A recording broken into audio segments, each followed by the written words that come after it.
What's up, everybody? Welcome back to another episode of the Ben Thomas Show. Thanks for coming back. Today, I got a Bo-Katan Kryze in my collection from Hot Toys, and I'm pretty excited, as you can see. I'm gonna take a couple minutes to pose it and see how it goes for me, so stick around. If you guys like the video, hit the like button, smash the subscribe if you're new to the channel, and let's get into it.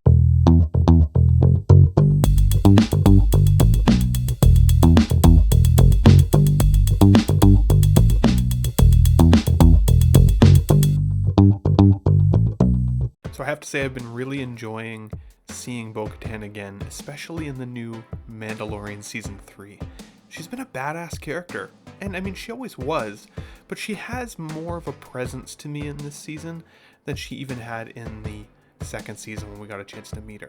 Now I also really liked her from kind of the Clone Wars era in the animated verse, so I am happy to just have a Bo-Katan Kryze in my collection. Katee Sackhoff, the actress, actually voiced that animated character as well, which was really cool. And of course, Katee Sackhoff is one of my favorite characters from the old school Battlestar Galactica television show. Now the figure presents extremely well.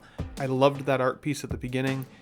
This is actually a cardboard backdrop that's at the bottom of the box, and it fell out onto the floor when I opened it. Getting her out though in the light box, you do get a chance to see her very static, very museum pose at this point. I kind of like these hands that she's got already kind of on the figure.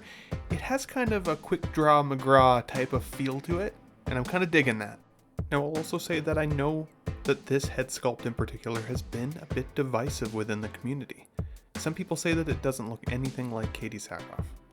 I gotta disagree, now that it's in hand especially. And I'm not even sure that the video I'm literally taking for you guys right now is doing it the same level of justice as when you have it in hand. But I think it's great. Now will I actually use it? I think that is the question that I have. Because I really like the look of the helmet for this particular character. It's got such great detail. And as much as I like the actress Katee Sackhoff, I don't know if I want to necessarily display her face. I have a lot of characters in my collection that I preferred the masked head sculpt. My Tom Holland Spider-Man is one of them. My Dark Knight, my Iron Man, like several of the figures I have. I just keep the cowl or the helmet or the mask on. So will I display it like this? Remains to be seen. Now at first I also thought my figure had a QC issue, and we've had so many QC issues with Hot Toys lately, it wouldn't have necessarily surprised me. I noticed here that the left leg is quite a bit longer than the right leg. Now, it doesn't show as well here because I'd actually already clicked it back in, but at the knee joint, when I pushed upwards pressure on the bottom of the foot, the leg clicked in even further on the left side, to the point where I actually thought maybe the figure body underneath was extendable. Now, I've not watched any reviews on this figure from anybody else, so for all I know, this is an extendable body, and I just didn't know it. But it was weird. When I took it out of the box, this is how she was, and as I said, it took some serious futzing and some pulling and pushing on those leg joints for them to click into place to match. Has it happened to any of you guys in the community? Let me know. Now I gotta say, this piece disappointed me more than I expected. It's still cool, it's painted well, it looks good, it's weathered, but it's basically just kind of a railing piece on a chunk of plastic. And the lights, or what look like lights at the top, kind of just resemble cherry tomatoes, and honestly doesn't really do much for me, so this piece will probably stay in the box after all. The helmet though is the piece de resistance for me when it comes to this figure. I really like it. I think it's weathered beautifully, the detailing is fantastic. Obviously there's no detail inside it, but you'd never get a chance to see that anyways, and the majority of helmets we have don't have that. This piece has the ability to go down, similar to Boba Fett or some of the other Mandalorians we've seen in the past, and I think it's beautiful. I love the coloration. I love everything about this helmet. It's going to be really hard for me to not display that helmet. Now this is interesting. We got this standard figure base with a sticker nameplate. That I think is the first time that's ever happened to me, and the whole purpose of that sticker is to be able to put that nameplate on either that main base or that railing diorama base that I showed you.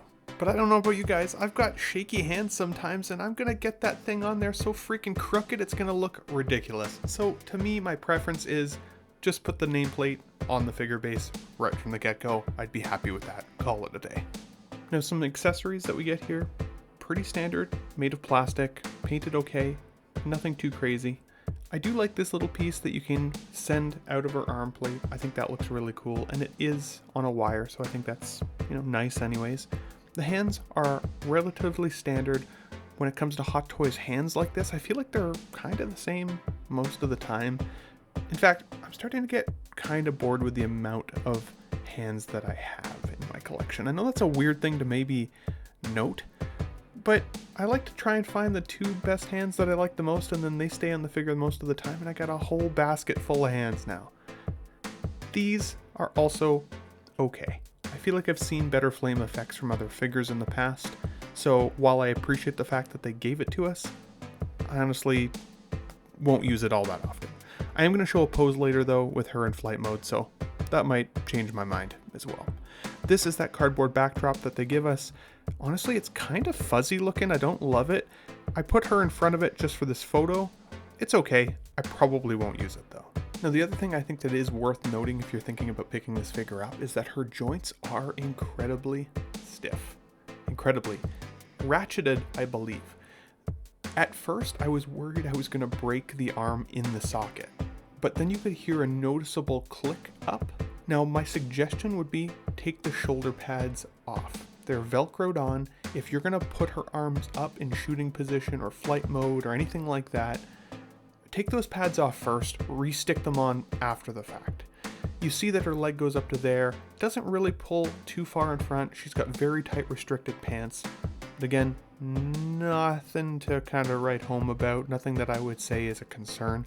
It's pretty standard when it comes to tailoring in terms of Hot Toys, and I still think it looks really good. I like the material choices here that they've used, but it's a little stiff in terms of the articulation. The boots I find are actually part of the challenge that I have with her feet, is that front plate kind of comes down onto her foot aggressively. Now this happened to me, and this is exactly the reason why I said take the shoulder pads off. I didn't listen to my own advice, and I ripped the glue, popped right out. So of course, Hot Toys glue, it's notorious for unsticking. This is the way. This is the way. This is the way. So I had to fix it. This is the way. Now these are some of my favorite accessories in the box. I like the handle grip. I like the way that it has kind of a wood grain feel and look to it. I think that's pretty cool. It doesn't cock back, it doesn't do anything like that. But I do like that it comes with a trigger hand for both arms, so she can dual wield these pistols. That's a badass look for a character. And because of the ratcheted shoulder joints, or I think they're ratcheted anyways, I apologize if they're not, she can do this. And I think that's awesome. I am digging this pose, guys. I think for me, I've had so many figures in the past that have such limited restriction when it comes to articulation that you can't lift the arm. I've, a Captain America Endgame figure. I've always wanted to try and make him look like he's throwing his shield, and I've always had such a hard time with that pose. But this girl, she can raise her arms up pretty well, and they stay. I like it. I got her on the flight stand here, just so you guys can take a look. I try to hide that stand in behind the leg, just to give it better illusion that she's actually flying.